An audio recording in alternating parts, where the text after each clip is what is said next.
Bismillahirrahmanirrahim. Assalamualaikum warahmatullahi wabarakatuh.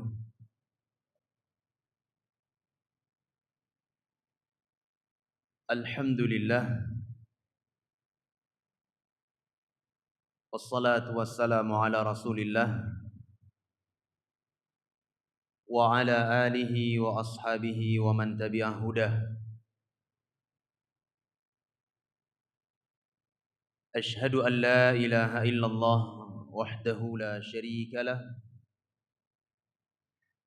wa ashhadu anna Muhammadan abduhu wa rasuluh sallallahu alaihi wa ala alihi wa sahbihi wa sallam. Yaqulu Rabbuna jalla wa ala fil Qur'anil Karim, ya ayyuhalladzina amanu taqullaha haqqa tuqatih wa la tamutunna illa wa antum muslimun. Amma ba'd. Hadirin kaum muslimin dan muslimat jamaah salat maghrib yang dimuliakan oleh Allah Subhanahu wa taala. Alhamdulillah, kembali Allah Subhanahu wa taala mempertemukan kita di majelis yang mulia ini, di salah satu dari rumah-rumahnya. Tidak ada tujuan yang kita tanamkan di dalam jiwa-jiwa kita kecuali dalam rangka untuk ibadah, talabul ilmi, dan meningkatkan amalan salih kepada Allah Subhanahu wa taala. Semoga apa yang kita lakukan ini, jamaah yang dimuliakan Allah, menjadi sebab Allah Subhanahu wa taala memberi kepada kita al-istiqamah, dan semoga apa yang kita lakukan ini menjadi sebab akan beratnya timbangan kebaikan kita kelak di yaumul qiyamah di hadapan Allah Subhanahu wa taala. Jamaah maghrib yang dimuliakan Allah, pada pertemuan yang lalu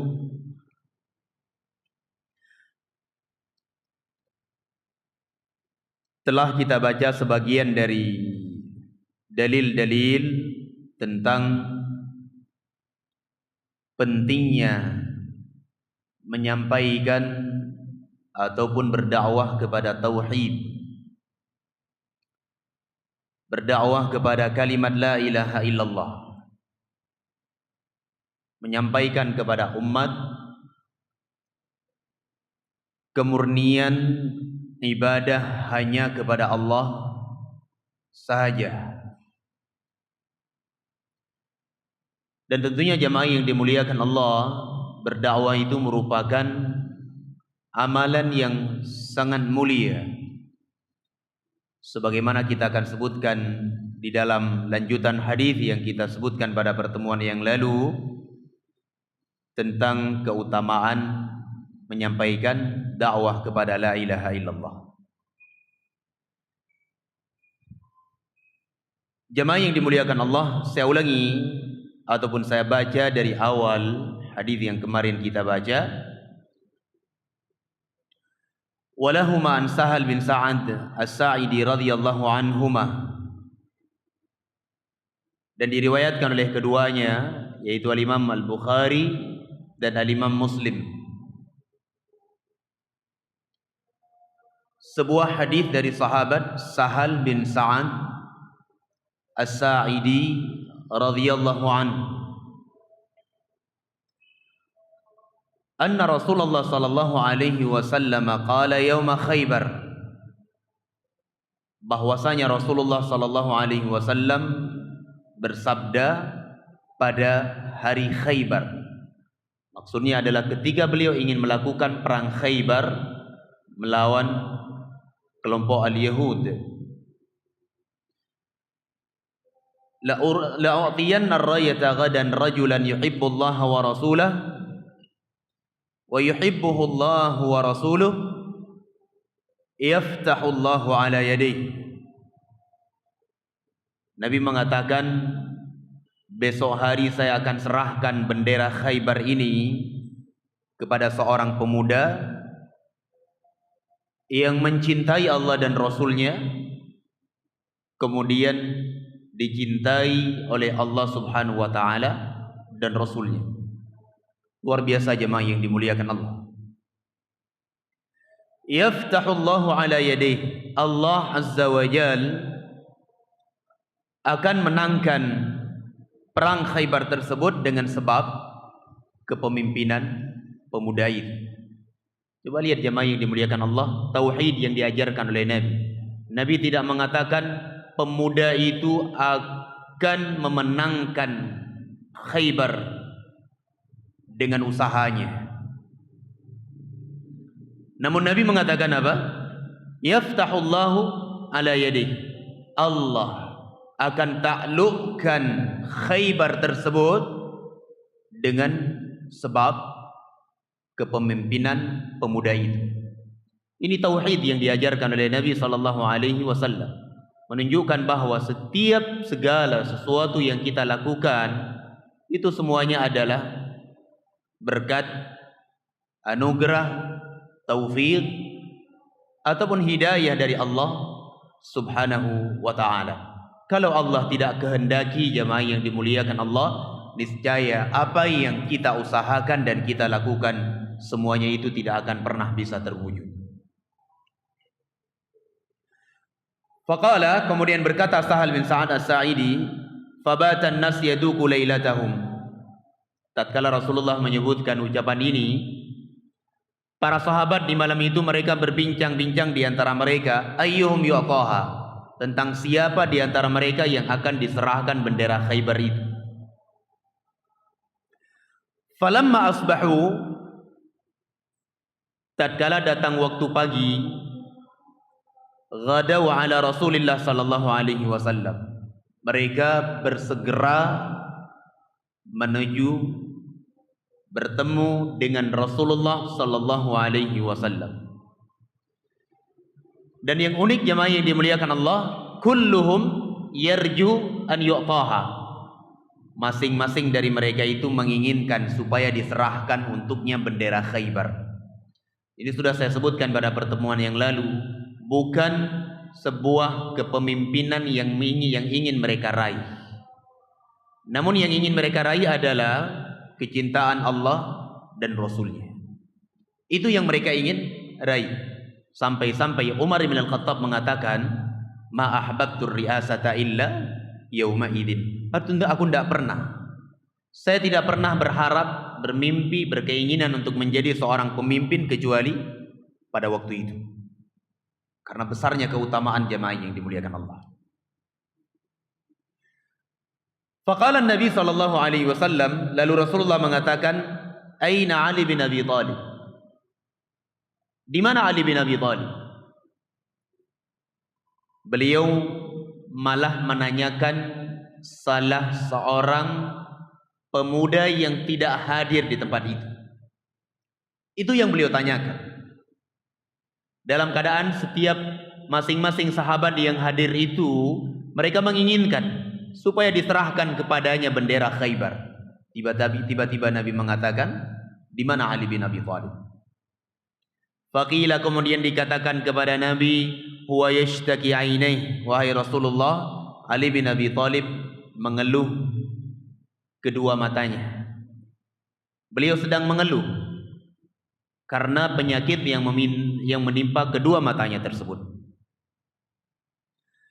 Fa arsalu ilaihi fa utiya bihi fa basaqa fi ainaihi wa da'a lahu fa bari'a ka'an lam yakun bihi waja'. Kemudian Nabi SAW mengutus beberapa orang sahabat kepada Ali bin Abi Thalib. Kemudian dibawalah Ali bin Abi Thalib ke hadapan Nabi SAW. Ketika Ali bin Abi Thalib sudah berada di hadapan Rasulullah SAW, lalu Nabi SAW meniupkan 3 kali pada kedua mata Ali bin Abi Thalib. Wa da'a lahu, kemudian beliau mendoakan kesembuhan untuk Ali bin Abi Thalib. Fabari'a, maka sembuhlah Ali bin Abi Thalib dengan izin Allah Subhanahu wa taala, ka'an lam yakun bihi wajah, seperti beliau tidak pernah merasakan sakit sebelumnya.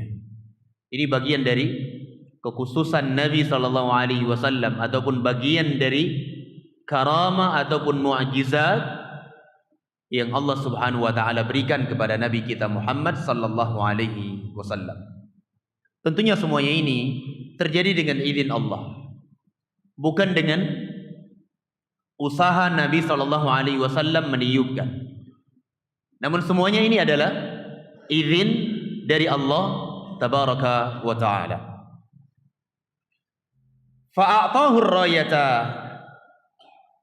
lalu Nabi sallallahu alaihi wasallam menyerahkan bendera Khaybar tersebut kepada Ali bin Abi Thalib. Nah, di sini jemaah yang dimuliakan Allah, kita bisa mengambil kesimpulan ataupun faidah bahwa Ali bin Abi Thalib, beliau termasuk dari sahabat, termasuk dari manusia yang mencintai Allah Subhanahu wa taala dan Rasulnya. Kemudian beliau dicintai oleh Allah Subhanahu wa taala dan Rasul. Ini adalah keutamaan, sebuah keutamaan besar yang dimiliki oleh sahabat yang mulia Ali ibnu Abi Thalib. Ini yang saya sebutkan kemarin jemaah yang dimuliakan Allah. Kita ini jangankan kita mengklaim, mengatakan diri kita dicintai oleh Allah dan Rasul, kita mengatakan bahwa kita mencintai Allah dan Rasul saja kita tidak berani. Kenapa demikian? Banyak hal-hal yang Allah perintahkan dan Rasulnya perintahkan, kita tinggalkan. Di samping dari itu, banyak perkara-perkara yang Allah dan Rasulnya larang, justru kita melakukannya. Bersamaan dengan itu pula, sedikitnya ibadah kita, kurangnya ketakwaan kita, dan banyaknya kemaksiatan kita kepada Allah Azza wa Jalla. Namun kita berupaya semaksimal mungkin jemaah yang dimuliakan Allah untuk kita bisa meraih kecintaan Allah Subhanahu wa taala dan Rasulnya. Kalau ini sudah kita raih jemaah yang dimuliakan Allah, tidak ada balasan yang Allah berikan kepada kita kecuali surga. Wa qala, lalu Nabi sallallahu alaihi wasallam mengatakan kepada Ali bin Abi Thalib, unfud ala rislika hatta tanzila bi sahatihim. Wahai Ali bin Abi Thalib, berjalanlah engkau dengan tenang, dengan lemah lembut, dengan tidak terburu-buru, hatta tanzila bi sahatihim, sampai engkau tiba di tempat mereka tersebut, yaitu Khaybar. Nah, di sini kata para ulama terdapat faedah baiknya cara Nabi sallallahu alaihi wasallam di dalam menyusun strategi peperangan. Bahkan datang dalam beberapa riwayat, Nabi sallallahu alaihi wasallam kalau beliau ingin melakukan peperangan yang beliau tuju misalnya adalah Tabuk, kebiasaan Nabi sallallahu alaihi wasallam beliau berputar, berkeliling jauh dari tempat Tabuk tersebut, sehingga musuh-musuh Allah tidak mereka mengira sedikit pun bahwa Nabi sallallahu alaihi wasallam menuju ke tempat itu. Kemudian kata Nabi sallallahu alaihi wasallam kepada Ali bin Abi Thalib, "Tsumma da'uhum ila al-Islam." Kemudian wahai Ali bin Abi Thalib, serulah mereka itu kepada Islam. Inilah yang menjadi syahid dari pembahasan kita tentang keutamaan ataupun wajibnya berdakwah kepada kalimat la ilaha illallah. Nabi sallallahu alaihi wasallam perintahkan Ali bin Abi Thalib sebagai pemimpin perang Khaybar dan juga kepada para sahabat yang lainnya supaya mereka mengajak orang-orang al-Yahud tersebut masuk ke dalam Islam. mengucapkan kalimat la ilaha illallah. Karena jamaah yang dimuliakan Allah, sekalipun mereka itu mengakui bahwa Allah Azza wa Jal adalah Rabb yang disembah, namun ketika mereka tidak membenarkan apa yang dibawa oleh Nabi SAW dari risalah, maka ini adalah salah satu bentuk kekufuran yang akan mengekalkan mereka di dalam neraka. Dan Ali bin Abi Thalib radhiyallahu an diingatkan oleh Nabi SAW, yang paling pertama engkau seru kepada mereka adalah kalimat la ilaha illallah, bahwasanya tidak ada sesembahan yang berhak diibadahi kecuali Allah tabaraka wa ta'ala. Ini poin yang paling pertama, landasan yang paling utama kita berdakwah, yaitu tauhid, kalimat la ilaha illallah. Kalau tauhid sudah benar, tauhidnya sudah baik, ia sudah faham apa itu la ilaha illallah, apa konsekuensi la ilaha illallah, apa syarat-syarat la ilaha illallah yang nanti kita akan sebutkan di dalam pelajaran kitab tauhid ini. Kalau dia sudah tahu semuanya, baru diajarkan kepadanya salat, puasa, zakat dan sebagainya dari sisa syariat al-Islam. Namun yang paling terpenting adalah tauhid. Tauhid merupakan pondasi.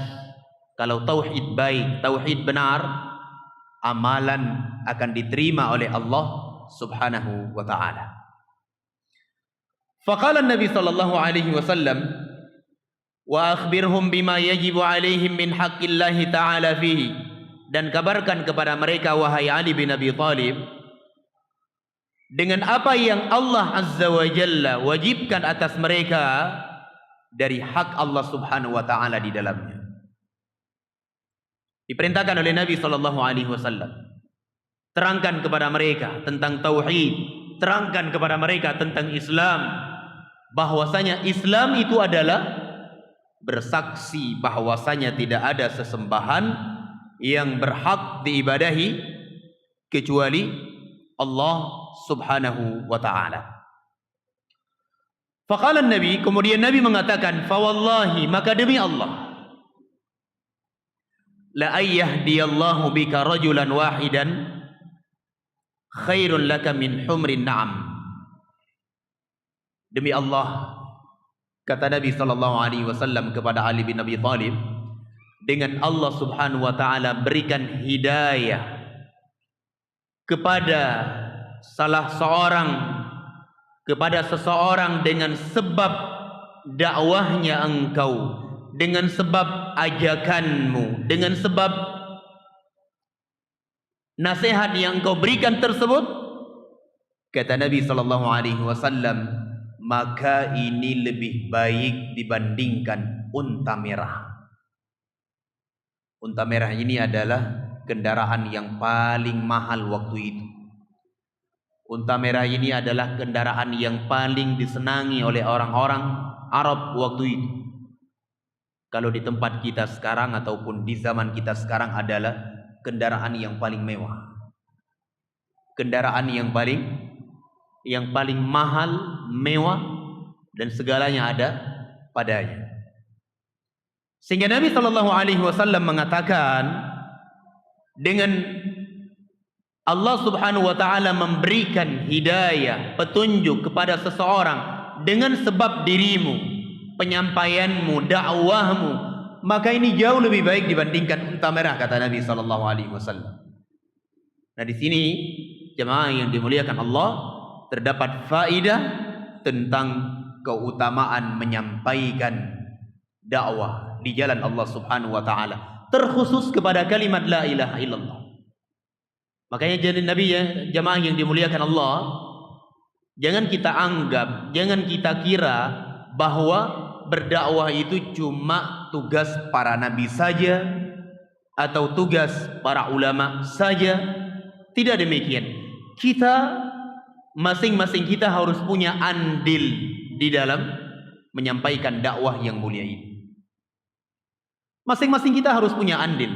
Minimalnya jamaah yang dimuliakan Allah, di dalam lingkup yang paling kecil, yaitu di dalam rumah tangga kita. Hendaknya kita ini menjadi seorang ayah, menjadi seorang kepala keluarga yang selalu menyampaikan tauhid, yang selalu menumbuhkan tauhid di dalam rumah tangga kita, dan kita berupaya untuk menjauhkan kesyirikan yang ada di dalam rumah tangga kita. Jemaah yang dimuliakan Allah, coba lihat keutamaannya besar sekali. Nabi mengatakan lebih baik dibandingkan unta merah. Di dalam sebuah hadis yang sahih, Nabi sallallahu alaihi wa ala alihi wa sahbihi wasallam bersabda, "Man da'a ila huda." Barang siapa menyeru kepada sebuah petunjuk. Termasuk dari petunjuk adalah berdakwah kepada tauhid, berdakwah kepada la ilaha illallah. Kana lahu ajrun, maka orang tersebut akan mendapatkan pahala. Pahala kita menyampaikan, jamaah yang dimuliakan Allah. Menyampaikan saja kita sudah dapat pahala. Kita sudah dapat keutamaan dari Allah Azza wa Jalla. Lalu kata Nabi sallallahu alaihi wasallam, wa ajru man amila biha, akan mengalir pula pahala orang-orang yang mengikutinya. Min ghairi ayyan qusa min ujurihim syai'a, dengan tidak Allah kurangi sedikit pun pahala ganjaran orang-orang yang mengamalkan amalan tersebut. Jamaah yang dimuliakan Allah, saya kasih sebuah contoh. Misalnya kita mengajarkan salah seorang dari anak muslimin cara membaca Al-Quran yang benar. Ini contoh saya sebutkan. Kita ajarkan ia cara belajar Al-Quran, cara membaca Al-Quran yang benar. Satu huruf yang dibaca oleh saudara kita tersebut itu mendapatkan satu kebaikan. Satu kebaikan dilipat oleh Allah Azza wa Jalla menjadi 10 kebaikan. Bahkan kata Nabi sallallahu alaihi wasallam, ila ad'afin katsirah, dilipat ganda oleh Nabi oleh Allah Subhanahu wa taala pada cabang yang tidak terhingga jumlahnya. Bayangkan, kebaikan-kebaikan tersebut akan mengalir kepada kita sekalipun kita sudah berada di alam barzakh, sudah berpisah dengan dunia, sudah berada di alam kubur. Jamaah yang dimuliakan Allah, pahala itu masih mengalir terus sampai datangnya yaumul qiyamah, sampai datangnya yaumul qiyamah. Ini Al-Quranul Karim yang kita ajarkan. Bayangkan jamaah yang dimuliakan Allah, kita selamatkan salah seorang saudara kita yang terjatuh ke dalam kesyirikan. Kita selamatkan dia dengan penjelasan kita, dengan usaha kita, kita sampaikan, kita dakwahi dia, kita ingatkan tentang pentingnya tauhid, bahaya kesyirikan. Allah berikan hidayah kepadanya, jamaah yang dimuliakan Allah. Bayangkan berapa pahala yang sudah kita dapatkan. Makanya jamaah yang dimuliakan Allah, hendaknya kita masing-masing kita ini punya andil di dalam mendakwahkan kalimat la ilaha illallah. Kalau kita tidak mampu duduk di depan menyampaikan tauhid, tidak punya kemampuan menyampaikan kepada salah seorang dari muslimin di dalam mendakwahkan tauhid ini, jamaah yang dimuliakan Allah, Allah telah buka kepada kita pintu-pintu ataupun cara yang lainnya untuk terselenggaranya, untuk meningkatnya dakwah kepada tauhid, kepada la ilaha illallah ini. Kita bisa bantu dari sisi pikiran dan ide-ide yang baik. Kalau kita memiliki itu. Demikian pula kita bisa membantu jamaah yang dimuliakan Allah dari sisi harta kita. Kita bantu. Apa yang bisa kita lakukan? Dan semuanya itu tidak akan sia-sia di sisi Allah Subhanahu wa taala. Apa yang kita berikan selama niat kita ikhlas kepada Allah Azza wa Jal, semuanya akan bernilai. Dan semuanya kita akan petik hasilnya kelak di yaumul qiyamah, di hadapan Allah Subhanahu wa ta'ala. Makanya kita lihat jemaah yang dimuliakan Allah, para sahabat ridwanullah alaihim bersemangat sekali mereka mendakwahkan tauhid, mendakwahkan la ilaha illallah. Demikian pula orang yang di bawah mereka, yang setelah mereka dari kalangan tabi'in, demikian pula dari kalangan atba'ut tabi'in. Semangat sekali mereka di dalam mendakwahkan tauhid. Kenapa jemaah yang dimuliakan Allah? Karena keutamaan yang sangat besar yang Allah Subhanahu wa ta'ala akan berikan kepada mereka. Jemaah yang dimuliakan Allah, sekali lagi hendaknya masing-masing kita ini memiliki andil. Apa yang bisa kita lakukan untuk berkembangnya dakwah kepada la ilaha illallah, kita lakukan. Apa yang bisa kita lakukan? Apa yang bisa kita usahakan? Lakukan jemaah yang dimuliakan Allah. Dan tidak ada satupun yang disia-siakan oleh Allah Subhanahu wa ta'ala. Baik jemaah yang dimuliakan Allah, kita pindah kepada bab yang berikutnya. Beliau mengatakan bab babu tafsiri tauhid wa syahadati an la ilaha illallah.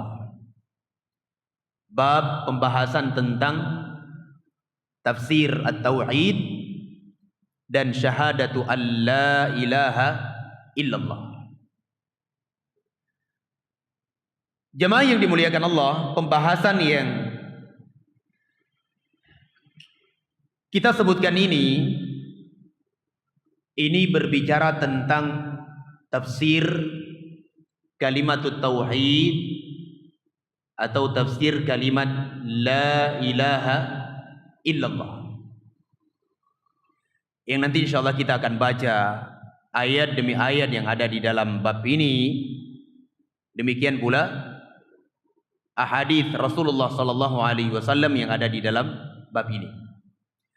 Namun sebelum kita membaca ayat-ayat dan hadis yang ada di dalam bab ini, jemaah yang dimuliakan Allah, mungkin perlu kita membahas ataupun menyebutkan tentang makna dan rukun serta syarat-syarat la ilaha illallah. Karena pembahasan pada bab ini berbicara tentang permasalahan itu. Baik jemaah yang dimuliakan Allah, kalimat la ilaha illallah itu dijelaskan oleh para ulama, maknanya adalah la ma'buda bihaqqin illallah. Tidak ada sesembahan yang berhak diibadahi kecuali Allah Subhanahu wa ta'ala. Ini makna yang tepat untuk diartikan dengannya kalimat la ilaha illallah. Ini makna yang benar jemaah yang dimuliakan Allah. Adapun apa yang disebutkan oleh sebagian kaum muslimin bahwa kalimat la ilaha illallah itu adalah tiada Tuhan selain Allah, ini adalah makna yang kurang tepat jemaah yang dimuliakan Allah.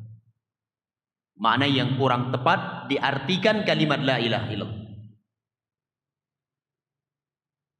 Sebagian yang lainnya dari kalangan muslimin mengatakan bahwa kalimat la ilaha illallah itu maknanya adalah la khaliqa illallah wa la raziqa illallah wa la mudabbira illallah. Mereka mengatakan bahwa kalimat la ilaha illallah itu maknanya adalah tidak ada pencipta selain Allah.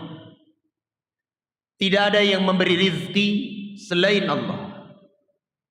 Tidak ada yang mengatur alam semesta ini kecuali Allah Subhanahu wa ta'ala. Jemaah yang dimuliakan Allah, disebutkan oleh para ulama, makna yang disebutkan ini adalah makna yang benar, namun tidak tepat diartikan dengannya kalimat la ilaha illallah. Tidak tepat. Kenapa demikian?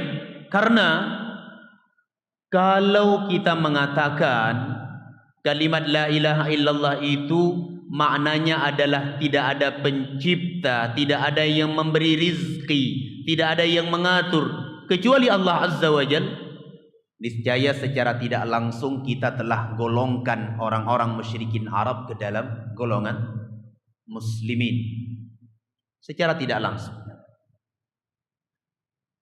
Demikian jemaah yang dimuliakan Allah. Kalau itu yang kita artikan bahwa la ilaha illallah itu tidak ada pencipta selain Allah, niscaya kita telah golongkan orang-orang musyrikin ke dalam golongan muslimin. Kenapa? Karena orang-orang musyrikin Arab dahulu mereka mengakui yang menciptakan adalah Allah Azza wa Jalla. Allah berfirman di dalam Al-Quranul Karim, "Wala in sa'altahum man khalaqas samawati wal arda la yaqulunna Allah." Kalau sekiranya engkau tanya kepada mereka, wahai Nabi Muhammad, siapa yang menciptakan langit dan bumi, pasti mereka akan menjawab Allah tabaraka wa ta'ala. Pasti. Dan ini keyakinan orang-orang musyrikin jamaah yang dimuliakan Allah. Namun bersamaan dengan pengakuan mereka ini, mereka tidak masuk ke dalam Islam ketika mereka tidak memurnikan ibadah kepada Allah Subhanahu wa ta'ala. Sehingga tidak tepat jamaah yang dimuliakan Allah, la ilaha illallah itu diartikan dengan tidak ada pencipta selain Allah. Tidak tepat.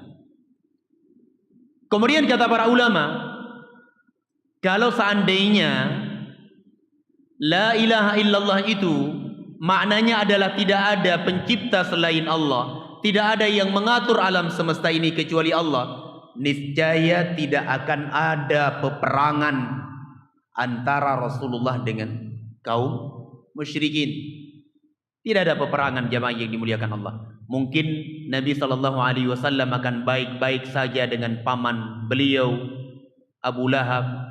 Mungkin beliau tidak akan ribut dengan Abu Jahal, tidak akan ribut dengan kaum musyrikin yang lain. Namun ketika Nabi SAW sampaikan kepada mereka kalimat la ilaha illallah dengan kalimat ya ma'syara Quraisy, wahai sekalian Quraisy, qulu la ilaha illallah tuflihu, ucapkan la ilaha illallah, niscaya kalian akan beruntung.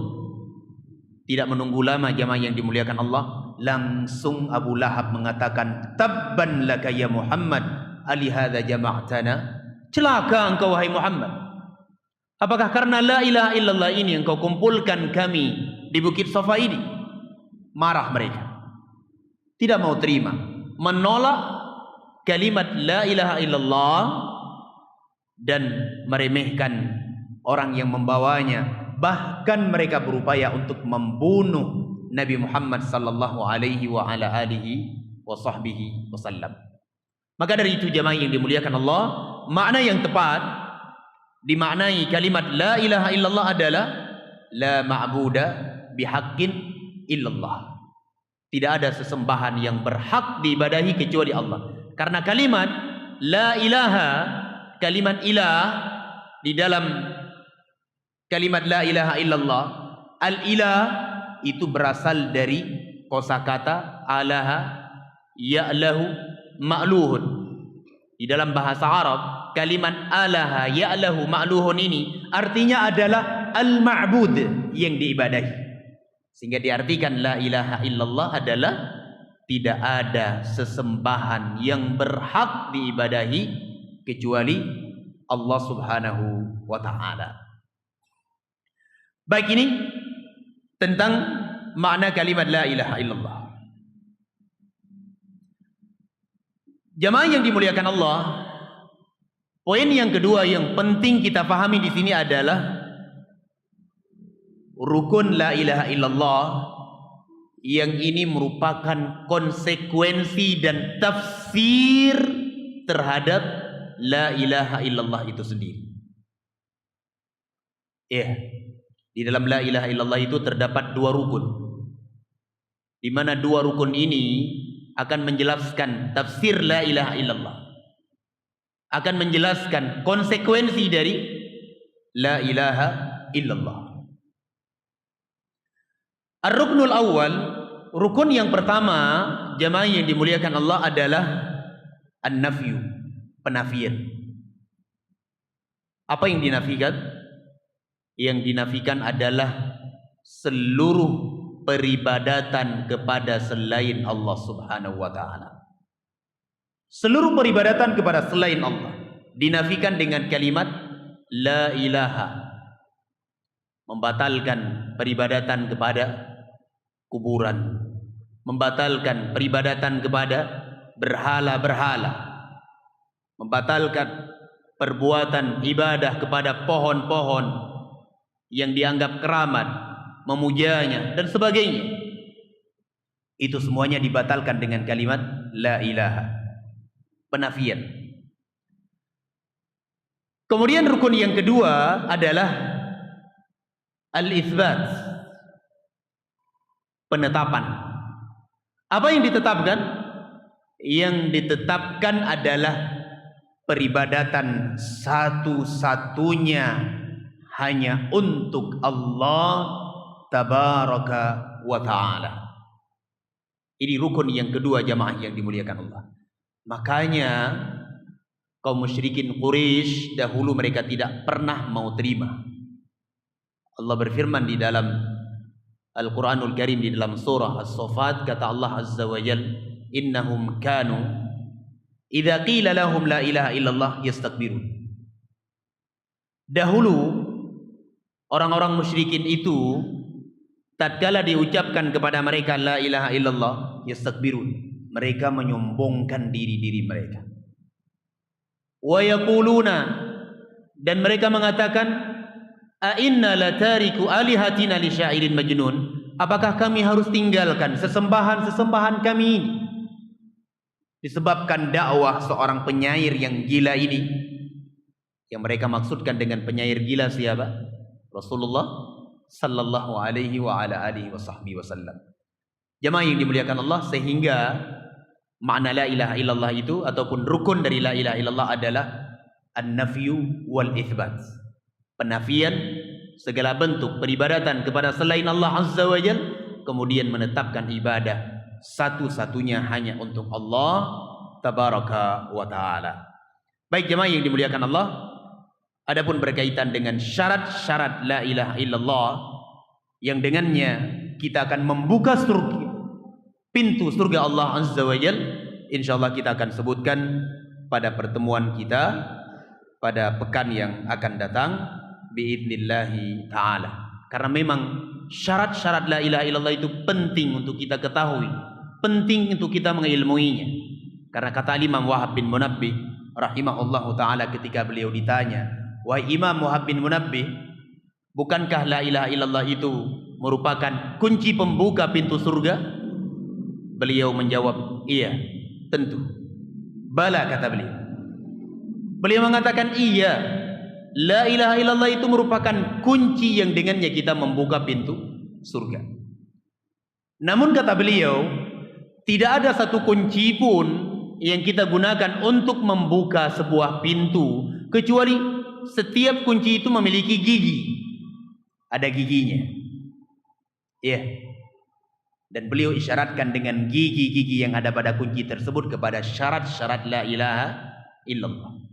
Kalau kita datang nanti di yaumul qiyamah membawa kunci, membawa la ilaha illallah, disertai dengan pemahaman dan pengamalan kita terhadap syarat-syaratnya tersebut, yang itu merupakan gigi dari kunci yang kita bawa itu, pintu surga itu akan terbuka untuk kita. Namun kalau kita datang membawa la ilaha illallah, kita tidak faham syarat-syaratnya, atau kita membawa kunci yang tidak ada gigi, maka niscaya pintu itu tidak akan terbuka untuk kita. Tapi insyaallah kita akan sebutkan syarat-syarat la ilaha illallah pada pertemuan yang akan datang biidznillah ta'ala. Baik, dan saya tidak buka sesi tanya jawab pada pertemuan kali ini. Kita tunda pada pertemuan yang akan datang biidznillah ta'ala. Semoga ada manfaat dan faidah untuk kita semuanya. Mohon maaf atas segala kekurangan dan kesalahan. Aqulu qawli hadza subhanakallahumma wa bihamdik asyhadu an la ilaha illa anta astaghfiruka wa atubu ilaik. Wa sallallahu ala nabiyyina Muhammadin wa ala alihi wa ashabi ajmain walhamdulillahi rabbil alamin. Assalamualaikum warahmatullahi wabarakatuh.